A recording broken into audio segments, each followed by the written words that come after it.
Ladies and gentlemen, a lot of people say, well, nothing's ever going to happen. Nothing is ever going to happen. Well, it's happening now. And Marjorie Taylor Greene has introduced articles of impeachment to impeach and remove Biden. You'd need the Senate, to remove Biden, but you can impeach him. There are felonies when you're talking about Joe and Hunter and others. The New York Post reporting, and this is for the wonderful, morally superior, highly educated liberal Democrats who happen to stumble upon this segment. If you read the New York Post reporting, there are specific emails. How can you use your influence on the company's behalf being sent to Hunter?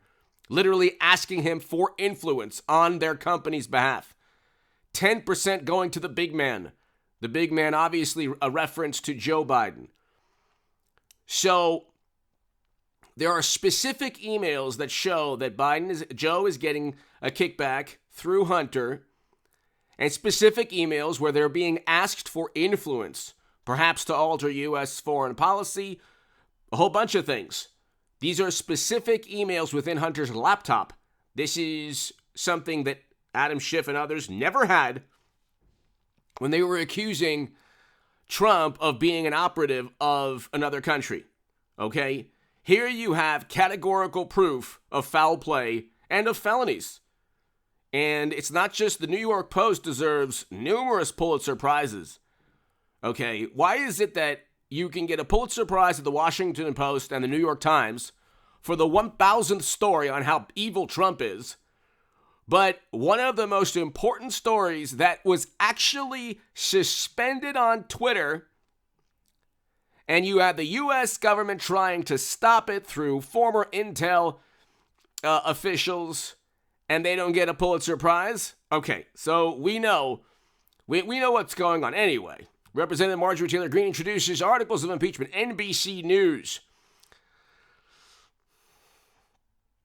They will be the first articles of impeachment filed against Biden since House Republicans took the majority in January. Representative Marjorie Taylor Greene on Thursday introduced articles of impeachment against President Joe Biden over his handling. So this is specifically over his handling specifically regarding immigration. Because there are people losing their lives. There are people of all ages, even the most innocent among us, losing their lives. When Congressman Bowman didn't realize this, that showed how, because they had an altercation. I have no clue why he's yelling all the time. What is that, he's yelling all the time, and then he's clueless when it comes to atrocities or things we can't even talk about on this platform going on at the Southern Geographic region of our country. AOC had a photo, took a photo of her looking into a chain link fence where she just couldn't believe what was taking place during Trump's administration. It's worse now. The atrocities and the illegal behavior and the people who are suffering and losing their lives, it's worse. People are getting lost. It's worse. And so you have a situation where things are worse. She told Congressman Bowman, and he said, I don't know what's going on. That's Fox News. It's unbelievable. And nobody in media explains to him, hey, you know what? There are atrocities taking place. There are really terrible things. It's worse than what happened under Trump.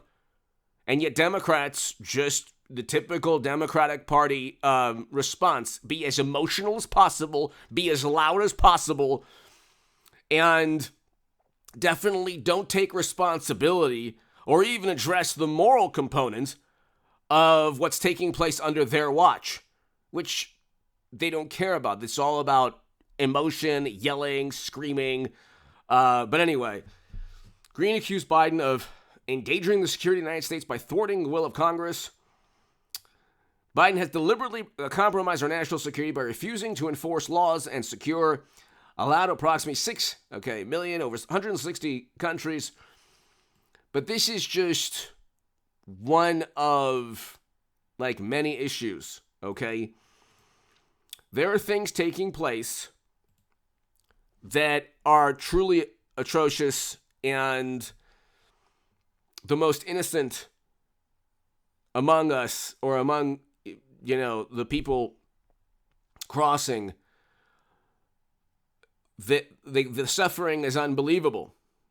And the illegal activity and all that. And like I said, you have a Democrat who's yelling, Congressman Bowman. But then when he's confronted by Marjorie Taylor Greene, says, "Oh, that's Fox News. That's a conservative talking point." No, it's not. No, it's not. But that's the way Democrats are. They look at they turn everything into every issue is about who can yell the loudest. And they have the ability to yell the loudest. They have the ability to get all of media to just lie by omission or to actually address an issue. But you look at George Santos. George Santos lied to his constituents. Adam Schiff lied to the country 200 to 300 times about Trump being an operative of another country. With Santos, they feel so good about themselves. So he's a liar. We just found out, well, we knew already from the Durham Probe report, a government report stating the government should never have investigated Trump, ever. Okay, so you have a situation, ladies and gentlemen, where Trump was never an operative of the Kremlin. Worse things are taking place now than under Trump, much worse.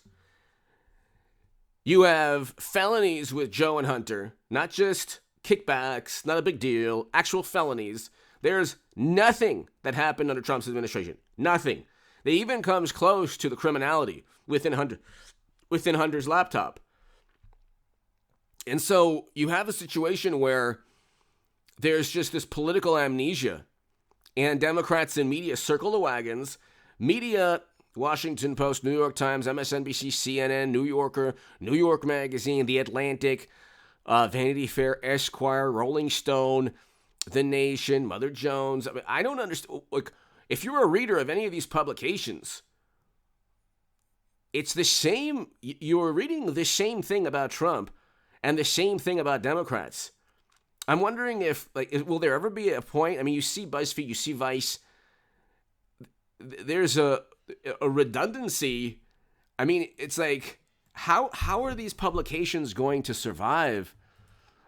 Just saying the same things all the time. It's just it's unbelievable. But anyway, you're probably going to have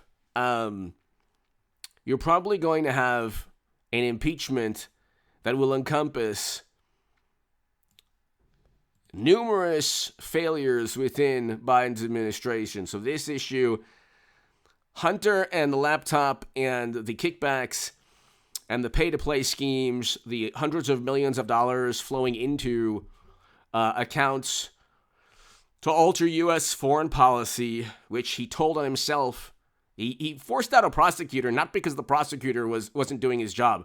It's the stupidest response. The average, wonderful, morally superior, highly educated Democrat will just believe anything. They say that about Trump, but it's like, well, Trump was right. When Trump says he didn't work with Russia, he's right. When Biden says he knew nothing about Hunter's business, he's wrong. When George Santos lied, yeah, that's a lie. But when Adam Schiff lied, for what? How many? 7 years? 6 years straight? You think that's maybe a little worse than what George Santos did? This is the thing with Schiff and others, they created a Cold War, a Red Scare, hysteria. I mean, it's unbelievable. And the same liberals who you would think were against the McCarthy era, oh my God, they ate it up. This is, by the way, a couple of years after President Obama stated the 80s want their foreign policy back to Mitt Romney. Okay, President Obama twice, 2 campaigns, went up against a hawk against Russia. And he was the one, you know what, the 80s want their foreign policy back. And then suddenly, Democrats became the new Cold Warriors when what? Oh, when Clinton lost to Trump. And I think Hillary will be the 24 nominee for the Democrats. I don't know how Mashed Potato Brains is going to do it. Anyway, hit subscribe to this channel. There will be impeachment You can read my writing in The Hill, The Huffington Post, Salon, The Jerusalem Post, The Federalist, and other publications on hagoodman.com. Patreon is below. Super thanks is below.